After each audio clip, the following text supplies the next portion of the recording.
Either they love you, or they hate you, or they gon' judge you. It is what it is. It is what it is. It is what it is.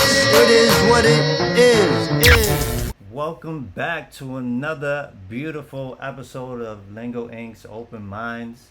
Today we have another magnificent, high vibrational episode for the collective. And today we're going to be talking about addiction. We all have, addictive personalities, some of us, a lot of things that we like in life we tend to gravitate to, sometimes more than other things or people. But this episode is called Addicted to Healing, Ascending from Recovery. This episode obviously is brought to you by Lingo Ink, boutique.com. Make sure y'all check out the latest lines right now. We got the Say Less, Do More, Say Less. Say Less, Do More. All right, we have the Zodiac signs available for men, women, and children, and much, much more coming soon. Multiple colors. We have another beautiful soul here.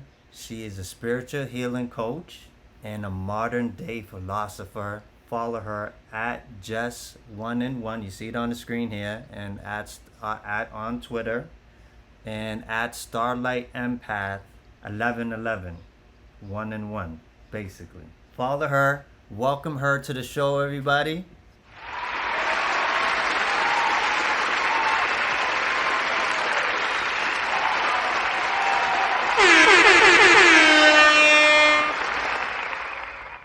Jessica, welcome to the show. We appreciate you having you on.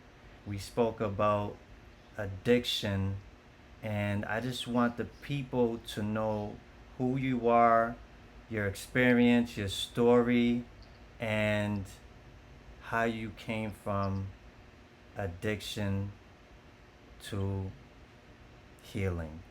One of the common things that I find in my life and in other recovering addicts' lives are it's this common thread that we feel different. And I think as a result, we feel like an oddball or just like we don't fit in. And there's longing to be a part of something greater than ourselves. And so as a child, growing up feeling that way, I didn't know that I was an addict immediately. I experimented with drinking and with drugs in high school, and somehow the drinking really appealed to me. I really enjoyed the feeling that I got from being intoxicated. There was this levity, there was this confidence that I had been lacking. I felt funnier, prettier, wittier, smarter. And I enjoyed it. And I didn't start off immediately chasing it every day. I used to be a weekend drinker, if you will. But the way that I see it is that my disease is progressive. So started off the weekends drinking, and then the weekends start to turn from Friday through Sunday, like from Thursday to Sunday. Now the weekends are starting on Wednesday, or now it's when there is a football game, a basketball game, any reason, now I'm drinking to feel comforted. I grew up with two single parents who were young. I didn't have a lot of stability growing up. By no means am I saying that I had a horrible childhood. I just think that that comes into play with the common theme of me feeling like I didn't belong. And so, as an addict, you gravitate towards people who are on your same wavelength at the time. I'm not trying to hang out with the cover people. I'm trying to hang out with people that are like me or worse off than me, honestly, so that I don't feel so bad about myself. I can say, I'm not like that. I'm not doing it like that. They have a problem. I don't. And so I look for different coping mechanisms, if you will. I look for different rationalizations and justifications for my behavior. And so I'm like, I'm drinking too much tequila. That's what it is. The problem is the tequila. So I'm going to switch it up so that I can manage and control this better. And I'm going to start drinking beer or wine. There's also, maybe it is the house that I'm living in. So I'll move. It has to be this neighborhood. It has to be these people. So I do what we call a geographic. And I move to another place thinking, once I get to this new place, I'm going to do things different. I'm not going to drink. The thing about addiction, though, for somebody like me, is that the moment that I ingest a drink, a drug, any mind altering substance, because of my addictive personality, it's almost as if though I'm biologically mandated to consume more. I refer to it as a physical allergy because for most normal folks, you, y'all can go to dinner, have a glass of wine with your meal, say, I'm good. I can't do that. The moment I put something in my system, I want more. There is this incessant yearning to get more and more and more. And it looks different. For some people, the pull is immediate, and for others, like myself, it's a gradual process. Let's go with the word addiction, right? The etymology of addiction is tendency, inclination, penchant, severe sense of obsolete, a less severe sense of obsolete, state of being self addicted to a habit, pursuit, etc. When we think about the word, right, it's an inclination, right? Like an attachment. From what I heard, it seems like you was attached to a feeling, right? Of what per se liquor as maybe a choice for some people. That's what you chose to, have a certain type of feeling, right? To have an inclination of, it became a habit, right? It became habitual. You're like, I want to have this feeling, and you was in pursuit. You was in pursuit of that. What do you feel like makes you think that you per se are saying that you have a dis-ease of addiction for yourself? Because I don't have the power of choice any longer the moment I ingest a mind altering substance. My power to choose how I am going to manage and control is out the window. I've lost it all. I have become a slave to this thing that I am addicted to. That is how I choose to look at my addiction. I don't have a say in the matter. I love my children. There is no denying that. People that are close to me know that I love my children. And my children, that love for my children, that power was not enough to get me to stay sober because it's beyond anything that I can manage and control. It's not uncommon for an addict to use. What's uncommon is for an addict not to. That's the abnormal situation there. What I haven't been able to understand, or I haven't been able to uncover, is how our brains differ, right? But to me, that's besides the point. I think there's power in knowing our limitations, knowing what I can and cannot do. And I've been able to take my power back by surrendering and accepting that I have an addictive personality, I have addictive tendencies, and therefore, if I ingest this, it's a wrap for me. I lose all power of choice, and it won't take long before my life becomes unmanageable. I have a question. Since you felt like this, because this is what's we're speaking of past events, right? Yes. Since you felt like this at those times, do you think or you feel like you was aware of like cause and effect, like cause as in programs that you was tuning into that made you feel like you needed to, be on tequila on the weekend or to feel a certain type of way? I feel like that played a part. There is no deny that drinking is very socially accepted in our society. It's almost pushed on us. We see it so much on billboards, commercials, in movies. Any sporting event that you watch is like you can count how many number of advertisements there are for alcohol, spirits. It's normal. It was harder for me to see that I was addicted to this because it's normal. It wasn't like I was addicted to crack, right? Or like drugs, hardcore drugs. There are people that are. Yes, for sure.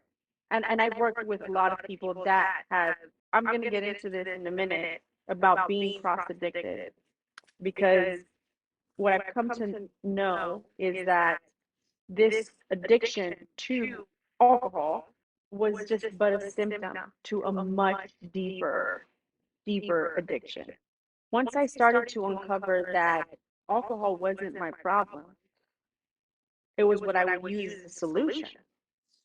I was having a bad day, drink. I was having a good day, drink.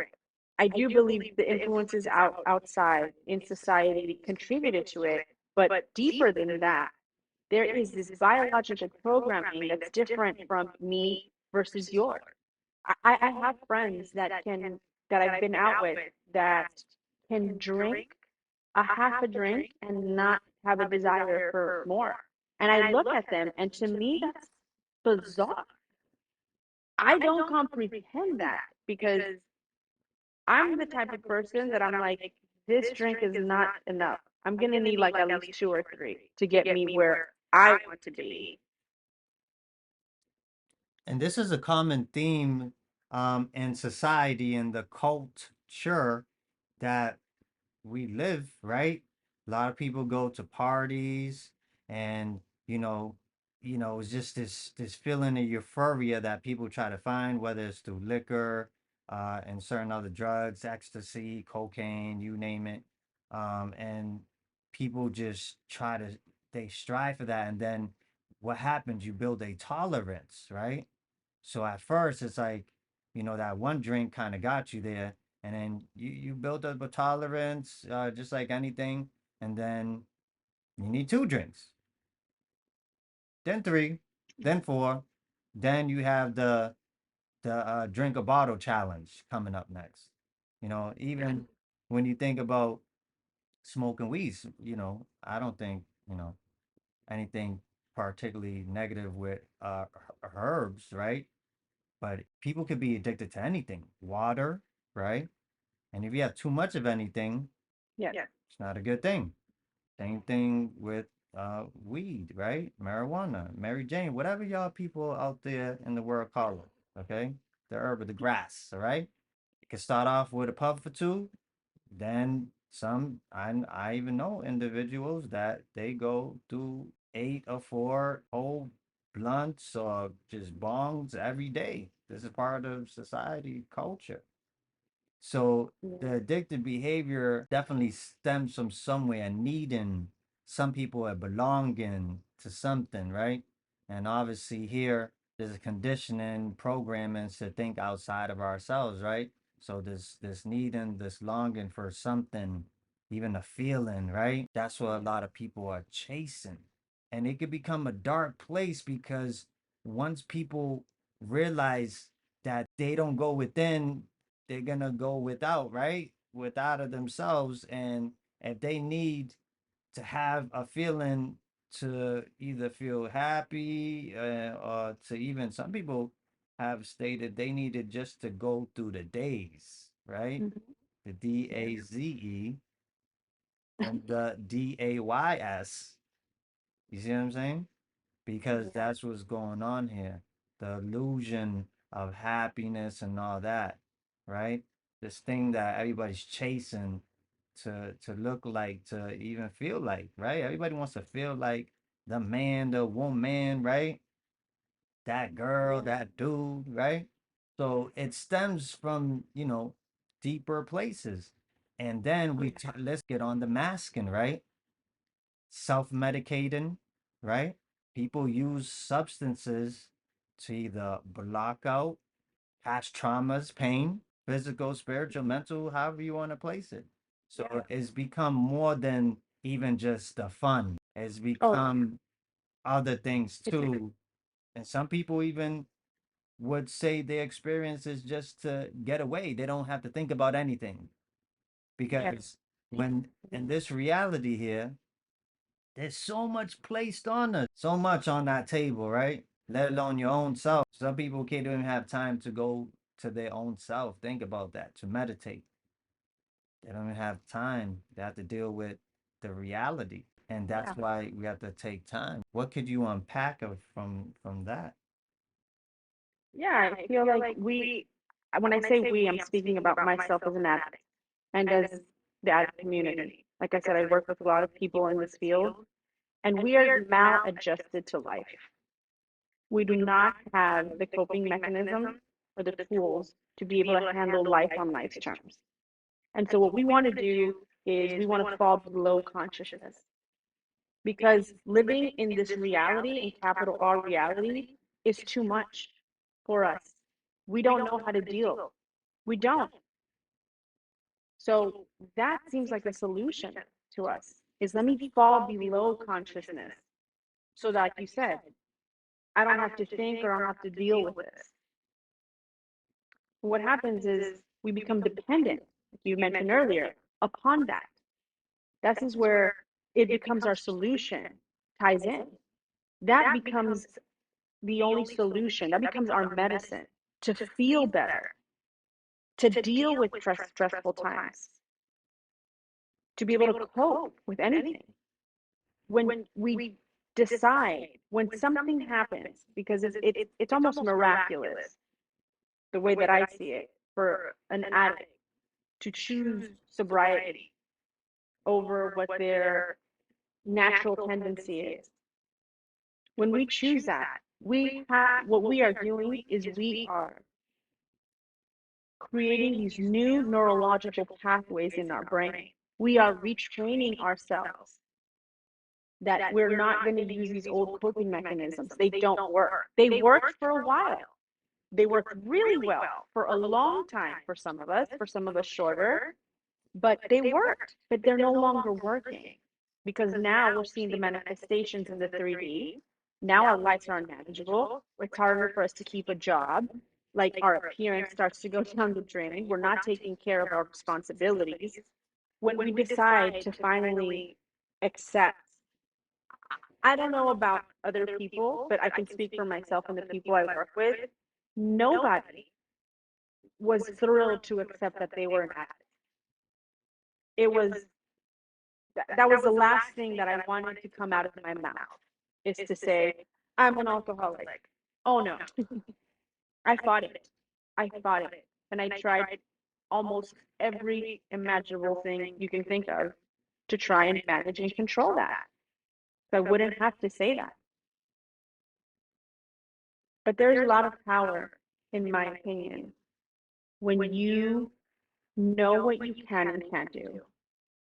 I can stop trying to drink like a normal person. I can finally stop because it's not going to happen for me in this lifetime. I have come to accept that. And I have proof of how much my life has improved because of it that I can't even fathom going back. What would you consider a normal person? I have friends that we have this term of endearment and we refer to as normies. My friends that are normies are people that can have a drink, have to drink even, and not feel like they need to have six or seven or want to do it again the next day.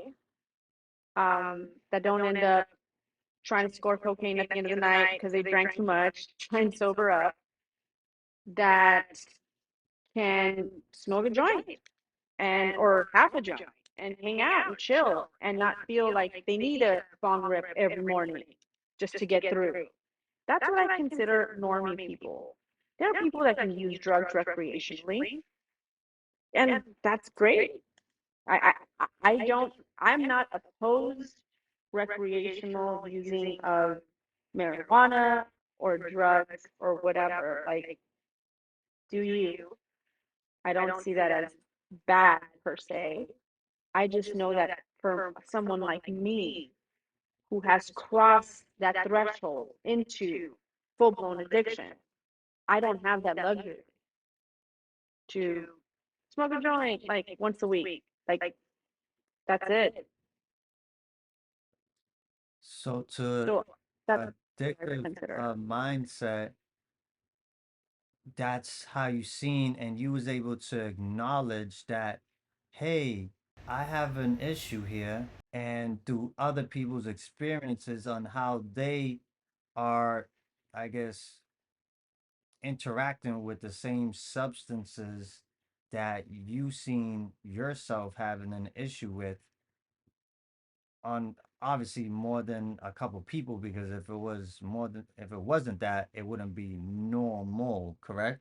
Correct. I guess the first stage obviously is to know that you have an issue, that there is an issue, and you compared it to other people, which is, I think, is a valuable lesson for thyself, right? Yes, if you And find yourself doing something and you cannot stop doing it, and there's something that says, why am I doing this? Or why is it continuing? Then chances are maybe there's something to look at. I'm not deeming you an addict. I don't have the qualifications to say that anyone's an addict. I can only say that for myself. But one of the main components would be like, yeah, dude, if you can't stop, if you want to stop, but you find that you can't, or if you're seeing that your life is getting out of hand, meaning unmanageable, you're starting to miss appointments, you're starting to call off of work, like it's starting to interfere with your life, then yeah, maybe it would be, in my opinion, wise to go within and find out what is happening here. Maybe you're not an addict. Maybe you're just going through a rough patch and you don't have the therapy or something that can help you. And so maybe that's just all it is. But that what you were speaking on earlier, it's so important to have this relationship with ourselves, to go within, to explore, to have that self-awareness, to know what you can and can't do. that's One of correct. one of the things that I wanted to touch on addiction, because I don't think this gets talked. We hear about addiction a lot when it comes to alcohol and drugs. Um, there's an addiction to people and relationships, and I don't think it gets as much spotlight as alcohol and drugs does, because you don't see a lot of people out on the street, homeless because of a broken heart, but it's very real.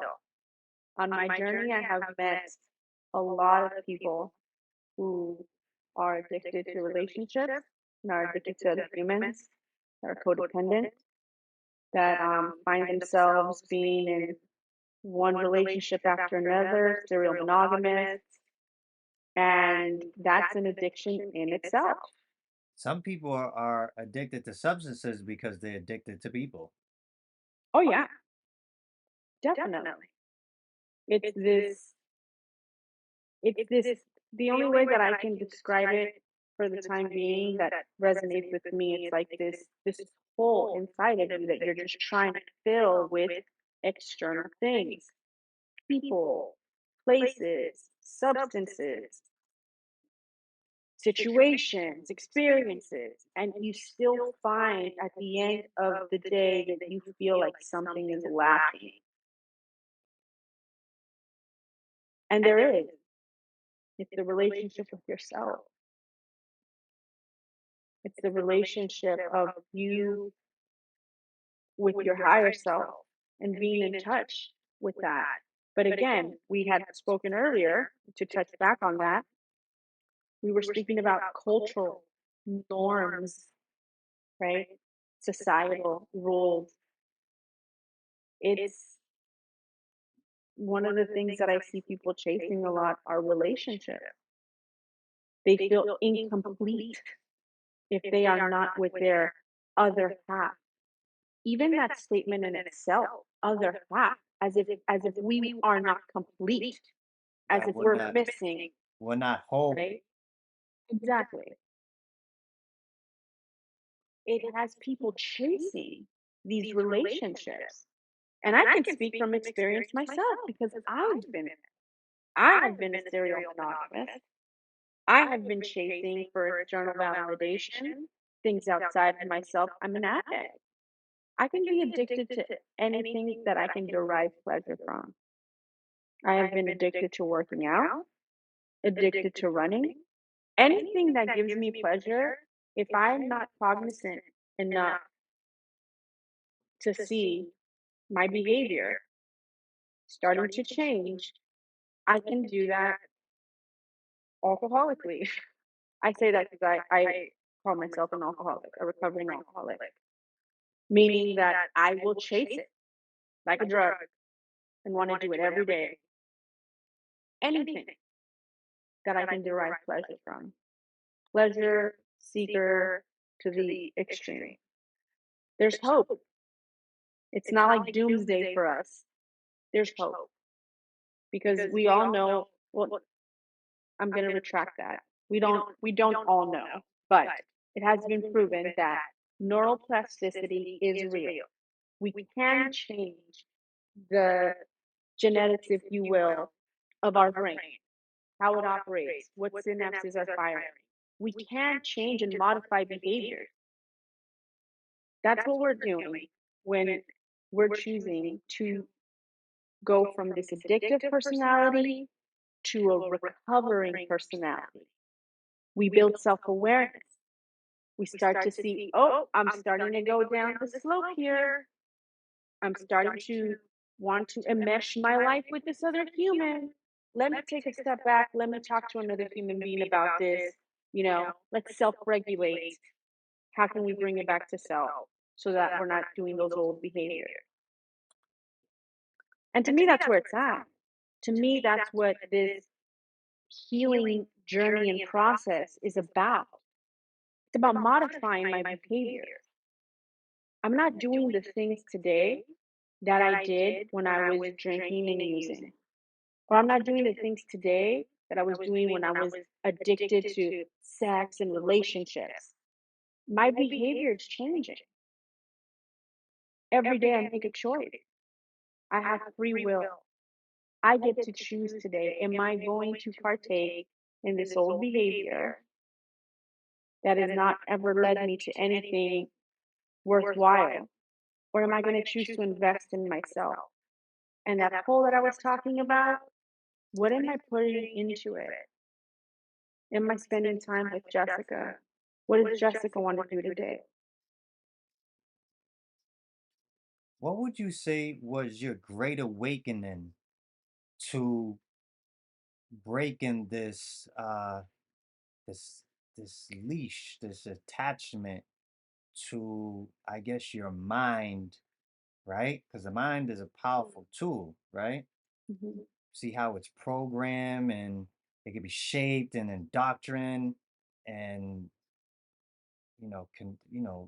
conditioned. What was your aha moment, like, whoa, that you caught it for yourself?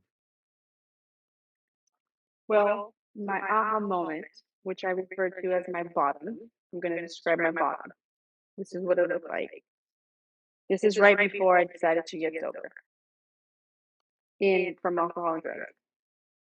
That bottom for me looked like I was on the verge of really, really wanting to commit suicide. I couldn't do it anymore. My life was nothing like I wanted it to look like. I was in an abusive relationship with the father of my children, and we barely tolerated each other at this point. At this point in our relationship, we're doing drugs and drinking just to try and manage. And I hated my existence. I did so much that I thought the only relief that I was going to get was if I took myself out. Hmm. And then I got this thought out of nowhere. during that misery. I had a picture of my children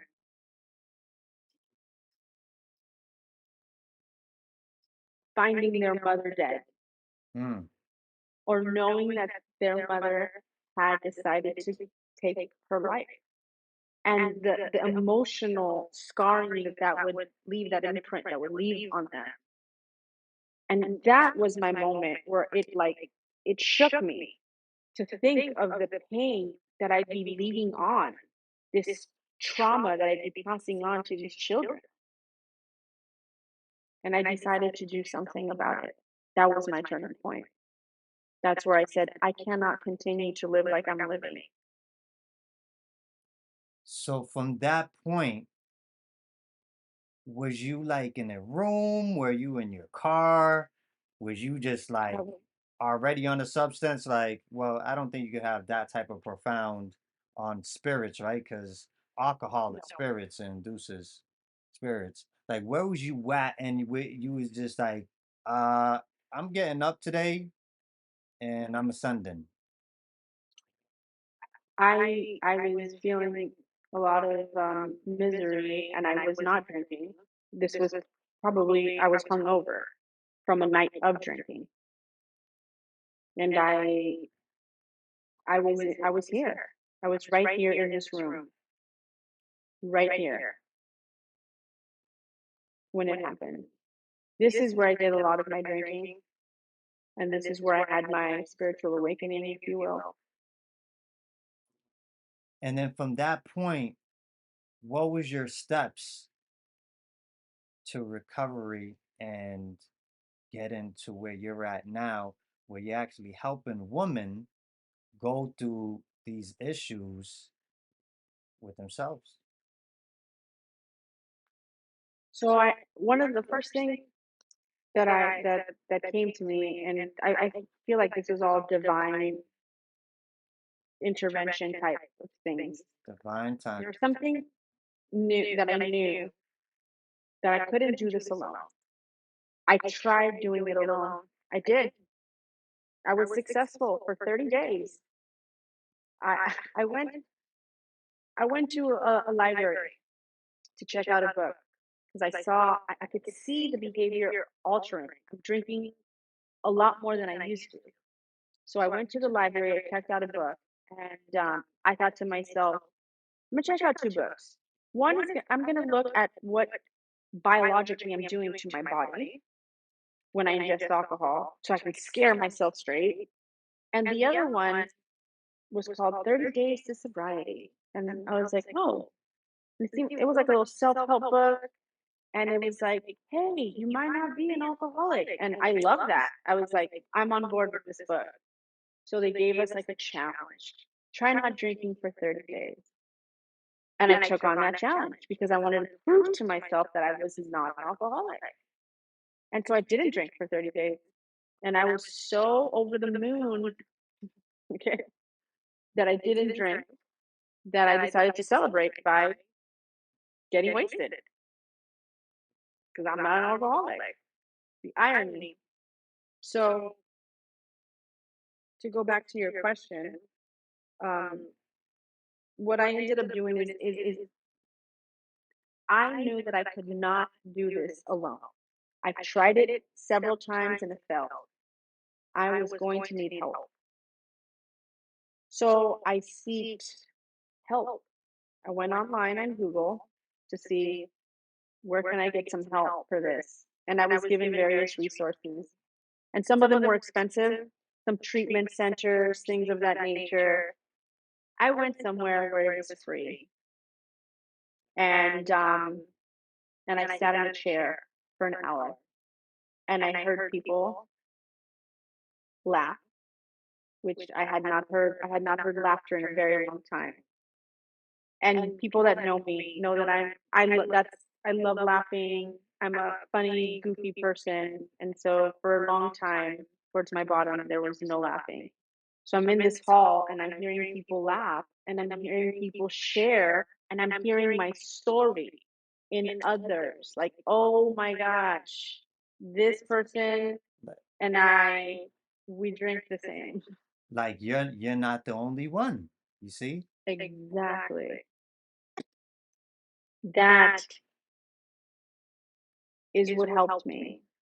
Staying connected, getting a group of people that, like me, are on this journey to healing.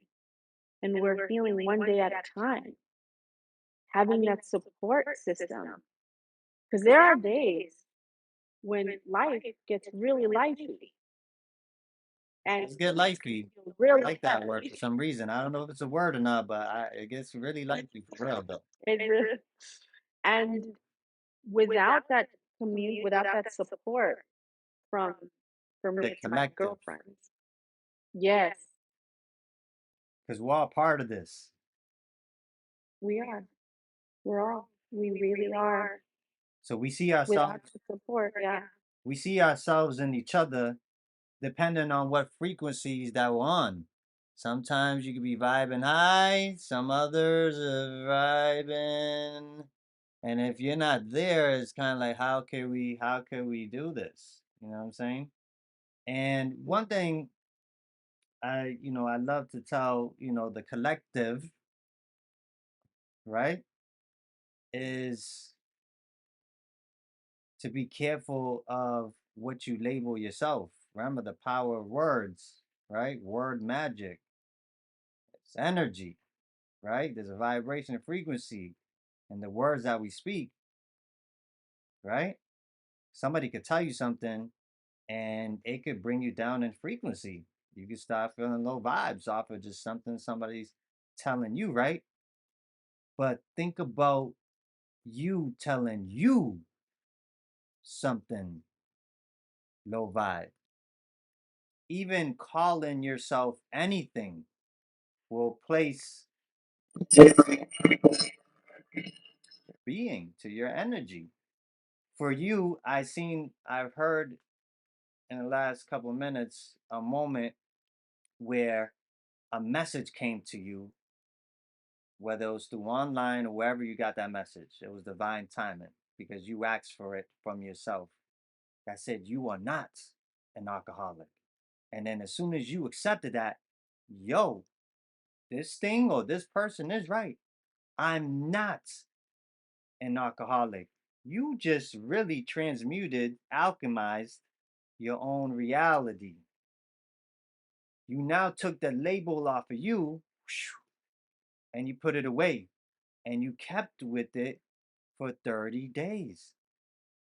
It's much more than 30 days if you don't put the labels on you. You see what I'm saying? If you put a label on yourself, modern day philosopher, spiritual spiritual healing coach, that's the embodiment of the energy that goes with that. It's high vibrational to me, right? So now you're just like, look at what you just did with yourself. Just even labeling yourself, the spells that you put on yourself, the energy's rising. Now, yes, we all do have issues, and I call them learning lessons. You said the bottom. Mhm. Sometimes you can't go no more lower than that, or you really gonna be at, like you're gonna go 8 feet under. I don't know how much more the crust lower you want to get here in the 3D physical, but that's how low it can go. And it's like, uh, I actually don't like to get dirty like that, so I don't want to be under the 8 feet. When it comes to like a face off with yourself, like what are we doing here? Yourself, you're like, I have these beautiful energies next to me that I brought here. Uh, yeah. So now, as above, so below, polarity, duality, there's always two spectrums to this. You're on the bottom. Now it's like, I need to get up. If Yeah. I'm on the bottom, I need to get back up. There's an acknowledgement, like at a certain point. Right? And you went within, even if some people don't know, I feel like people don't know what that within is because there was never conditioned or taught or indoctrinated to go within so they can go with everything that's out there that they're tuning into, whatever programs they're tuning into. It could be a program of anything, program of love, it could be a program of nature, it could be a program on ESPN, it could be a program on Netflix, it could be a program of friends, it could be a program of alcohol, it could be a program of anything that you're tuning into, your energy, tuning into the programming, scheduled programming, right? So Mhm. if people are not cautious and aware of what they're actually absorbing, right, comes in and it starts to sink, right? And there's so much going on, so much absorbing in, and then now it's going into your subconscious. People like, oh, yeah, you took it in. You may have forgot about it right now, but it still took it in your Yeah. subconscious. So now we go through life. Most people on the hamster wheel, right? Mhm. In this hamster wheel, just every day, you know. And then they kind of step out like, oh, and they hear something, and then they get back into the hamster wheel. And where has that gone? That's gone somewhere. If you tuned in, watched it, listened, absorbed, whatever the case is, good or bad, it's in here. So now, getting all these messages, and we have on the timeline, right? This 3D, they have years, time, and hours, and all that, right? Whatever, years here of different types of programming.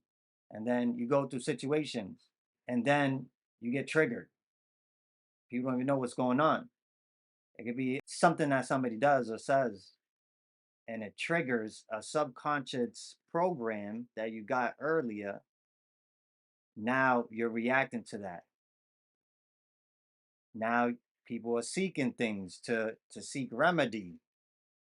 You see that? We have to be very cautious of exactly what we're tuning in to, what we're saying to ourselves, let alone other people. Because when you start labeling yourself these things, I think everybody else, the universe, will start saying it too. Like, oh yeah, I guess she is a Yeah. modern day philosopher. Yeah, that's what she says I she wanted is. to touch on something you said. Something resonated with me, and we're talking about the power of words. I remember thinking to myself, why am I affirming that I'm an alcoholic? Like, why would I keep saying that? Isn't that counter like productive? I'm like, why would I put that out into the universe? And I had to sit with that for a little bit because I believe in law of attraction and I believe in what we say and manifestations. And so it's like, why would I say that? And what I've come to is this: I can't afford to forget ever, Jeremy, that I am and will be an alcoholic. I have known people who have gone 20 years without a drink that forgot that they were an alcoholic because they've been this amount of time without drinking or using. And they go back, and guess what? They're still a they're still right back there where they used to be. I don't think there's technology or science that can measure when that happens for a human being, like where that line is. But if you are an addict, I don't think you're ever going to be able to use safely. I'm gonna re I'm gonna change what I said because I've had philosophical conversations with people. Can I drink safely? Probably. Maybe. But do you know the amount of energy that it would take for someone like me to try and drink normally? All of this energy that it would take and this action for me to try and control something that just biologically is out of my control. It's like, for example, if a person has a peanut allergy, but they really don't want to have a peanut allergy, they're going to try to eat peanuts or sneak them in somewhere, and they're going to like use law of attraction to like not make themselves allergic to peanuts.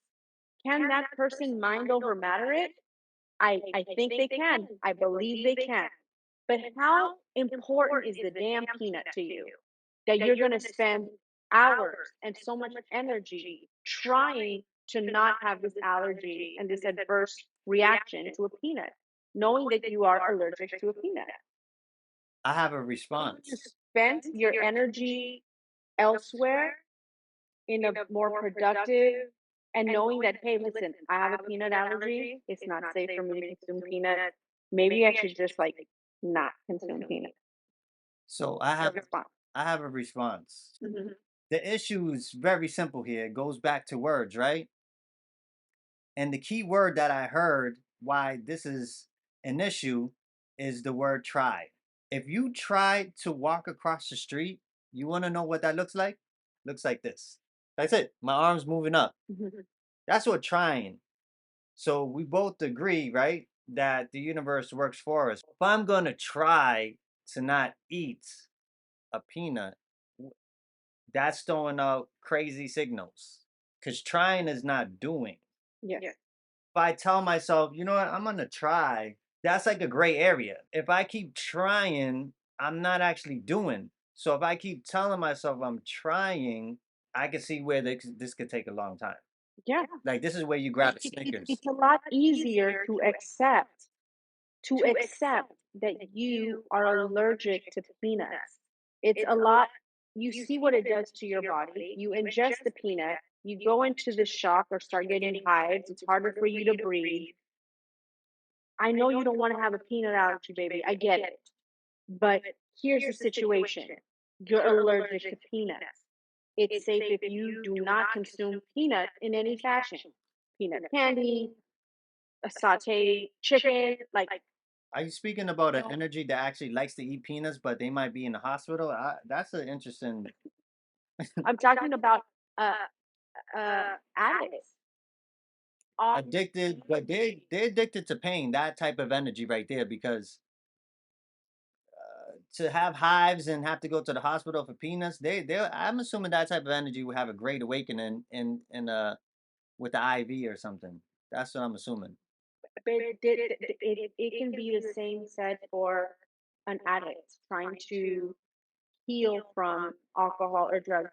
How many addicts do I know of that have ended up in the hospital with IV bags because they've overdone it? And how many addicts have I met that their bottom, talking about earlier, was 6 feet underground? They didn't make it. They didn't get a chance to stop digging that bottom. They could not accept that the easier, softer way is, yo, bro, you're an addict. I don't I don't know like what it's gonna take for you to come into acceptance of this. You can stop trying to drink like a normal person. You can stop trying to just smoke weed recreationally because you're doing it every day. Like that's what I meant with the whole allergy thing. There are certain things some people can't do and you can't do. It's important to know which one of those you happen to be.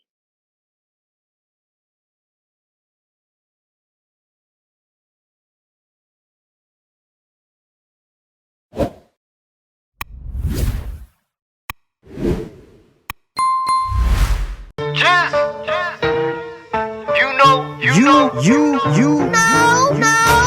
Either they love you or they hate you or they gon' judge you. It is what it is. It is what it is. It is what it is.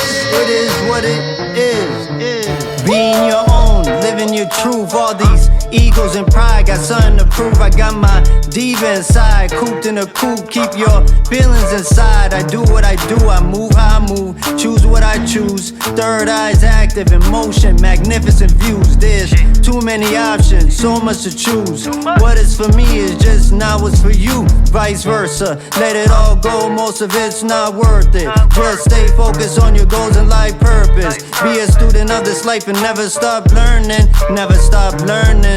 Nah, there's some shit you just gotta accept. Your reality is created by the thoughts in your head.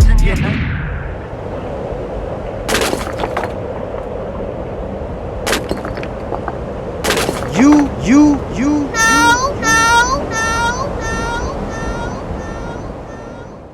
Focus. My mama told me stay focused. My girl told me stay focused. My My girl told me stay focused. My homie told me stay focused. Fuck what them haters say.